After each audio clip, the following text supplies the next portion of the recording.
निकाह सिर्फ तलाक देने से नहीं टूटता, बल्कि मियाँ बीवी कई बार ऐसे काम कर जाते हैं कि जिनसे निकाह टूट जाता है और उनको मालूम भी नहीं होता। आज की वीडियो में हम आपको 7 ऐसे कामों के बारे में बताने वाले हैं कि जिनकी वजह से निकाह खुद ब खुद टूट जाता है। इन कामों के बारे में हर शादीशुदा मर्द और औरत को मालूम होना चाहिए ताकि वो इन कामों से दूर रहकर अपने निकाह को महफूज रख सकें। ये काम ऐसे हैं कि जिनकी वजह से तलाक दिए बगैर ही निकाह टूट जाता है, इसलिए हर शादीशुदा मर्द और औरत को इन कामों के बारे में मालूम होना चाहिए, क्योंकि इन कामों से मियाँ बीवी का रिश्ता खत्म हो जाता है और वो एक दूसरे के लिए ऐसे ही हराम हो जाते हैं जैसे तलाक देने से। ये वीडियो हर शादीशुदा मर्द औरत के लिए बहुत ही खास है, लिहाजा इस वीडियो को आखिर तक जरूर देखिएगा।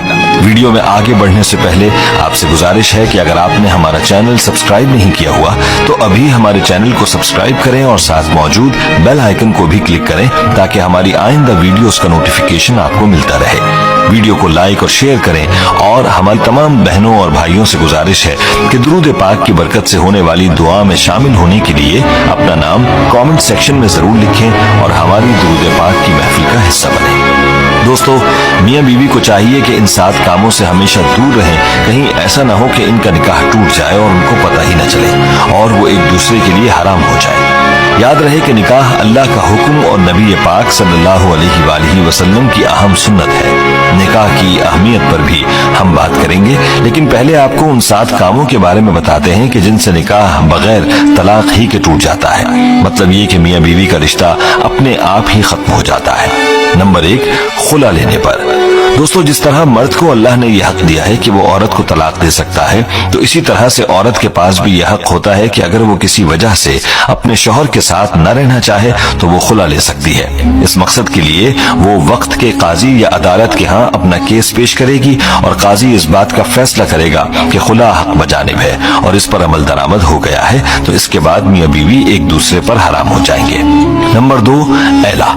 दोस्तों, अब आपके जहन में सवाल होगा कि ये क्या है। तो एला उसको कहते हैं कि शौहर अपनी बीवी के साथ हमबिस्तरी न करने की कसम खा ले, तो ऐसी सूरत में बीवी अपने शौहर से अलहदगी इख्तियार कर सकती है और वो तलाक के बगैर ही एला कर सकती है। नंबर 3, किसी एक की मौत हो जाने पर। प्यारे दोस्तों, अगर किसी हादसे में या फिर किसी भी वजह से अगर शौहर फौत हो जाता है तो उसकी बीवी का अपने शौहर से निकाह खुद ब खुद ही टूट जाता है। इसी तरह से अगर बीवी फौत हो जाए तो उसके शौहर का अपनी बीवी से निकाह टूट जाता है। तो मालूम हुआ कि किसी एक फरीक के फौत हो जाने से मियाँ बीवी का निकाह खुद ब खुद ही टूट जाता है। नंबर 4, इस्लाम छोड़ने पर। दोस्तों, अगर मियाँ बीवी में से कोई एक भी इस्लाम को छोड़कर कोई दूसरा मजहब इख्तियार कर लेता है तो ऐसी सूरत में भी निकाह टूट जाता है। चाहे मियाँ इस्लाम को छोड़े या बीवी इस्लाम से खारिज हो जाए तो निकाह बाकी न रहेगा और बगैर तलाक ही मियाँ बीवी का निकाह खत्म हो जाएगा। अगर इस्लाम छोड़ देने के बाद भी मियाँ बीवी एक साथ रहते हैं तो इनका आपस का ये ताल्लुक जायज नहीं रहता, बल्कि ये ताल्लुक हराम हो जाता है। नंबर 5, किसी एक के लापता होने पर। दोस्तों, अगर मियाँ या बीवी में से कोई एक लापता हो जाता है या घर छोड़ चला जाता है और उसकी कोई खबर नहीं, तलाश करने के बाद भी उसका पता नहीं चलता और काफी अरसा गुजर जाता है, तो ऐसी सूरत में भी निकाह टूट जाता है। अब सवाल यह है कि ये कितना अरसा है। तो एक रिवायत में 3 साल का जिक्र मिलता है, यानी मियाँ या बीवी के लापता होने के बाद 3 साल का अरसा गुजर गया और कुछ पता न चला तो निकाह खुद ब खुद ही टूट जाएगा। ऐसी सूरत में मियाँ बीवी चाहें तो किसी दूसरे के साथ निकाह कर सकते हैं। दोस्तों, नंबर 6 रिश्तों के हवाले से है, यानी अगर किसी मर्द का अपनी रजाई बहन से अनजाने में निकाह हो चुका था, यानी उनको मालूम न था कि वो रजाई बहन भाई हैं और निकाह हो गया, तो इस रिश्ते के मालूम हो जाने पर यह निकाह खत्म हो जाएगा। क्योंकि जिस तरह हकीकी बहन भाई का निकाह नहीं हो सकता, इसी तरह रजाई बहन भाई भी निकाह नहीं कर सकते और अनजाने में निकाह होने की सूरत में यह निकाह उसी वक्त टूट जाएगा जिस वक्त रिश्ते के बारे में इल्म हो जाएगा। दोस्तों, नंबर 7 भी रिश्तों के हवाले से है। ये बात इंतहाई गौर तलब है जो वालिदैन और औलाद के रिश्तों के हवाले से है। दोस्तों, अगर बेटा या बेटी 9 साल की उम्र को पहुंच जाए तो माँ बाप को चाहिए कि वो इनको अपने पास ना सुलाए, यानी बाप बेटी को अपने पास ना सुलाए जब वो 9 साल की हो जाए और माँ अपने बेटे को अपने पास ना सुलाए जब वो 9 साल का हो जाए, बल्कि उनके साथ प्यार करने में भी एहतियात करें और उनके जिस्म को अपने जिस्म से दूर रखें। क्योंकि अगर बाप और बेटी के करीब होने से बाप की शहवत या बेटी की शहवत जाग गई तो मियाँ बीवी का रिश्ता टूट जाएगा और यही सूरत माँ और बेटे की है कि अगर माँ और बेटा एक दूसरे के करीब हुए और उनकी शहवत जाग गई तो भी निकाह टूट जाएगा।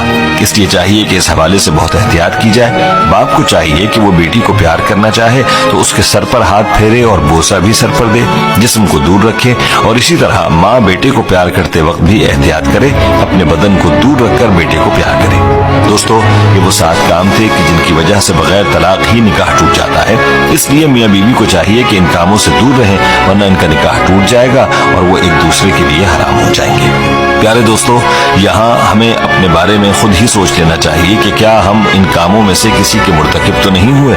और इस हवाले से मजीद तफसीलात के लिए हमें चाहिए कि मुफ्ती हजरात से पूछ लें। दोस्तों, निकाह की इस्लाम में बड़ी अहमियत है। याद रहे कि हमारे प्यारे आका हुजूर अक़दस सल्लल्लाहु अलैहि वसल्लम ने निकाह को अपनी सुन्नत करार दिया है। इरशाद नबवी है, अन निकाहु मिन सुन्नती, निकाह करना मेरी सुन्नत है। हुजूर अक़दस सल्लल्लाहु अलैहि वसल्लम ने निकाह को आधा ईमान भी करार दिया है। जो कोई निकाह करता है तो वो आधा ईमान मुकम्मल कर लेता है और बाकी आधे दीन में अल्लाह से डरता रहे। मज़कूरा अहादीस से निकाह की अहमियत के बारे में वाज़ेह होता है कि निकाह इंसानी फितरत का तकाज़ा भी है और साथ में हमारे आका सल्लल्लाहु अलैहि वसल्लम की मुबारक सुन्नत भी है। निकाह के लिए 2 फरीक़ैन यानी लड़का और लड़की का होना लाजिम है। प्यारे दोस्तों, इस्लाम ने निकाह से जो फिक्र एतदाल और नजरिया तवाज़ुन पेश किया है वो निहायत जामे और बेनज़ीर है। इस्लाम की नज़र में निकाह महज इंसानी ख्वाहिशात की तकमील और फितरी जज्बात की तस्कीन का नाम नहीं है। इंसान की जिस तरह बहुत सारी फितरी ज़रूरियात हैं, बस इसी तरह निकाह भी इंसान की एक अहम फितरी ज़रूरत है। इसलिए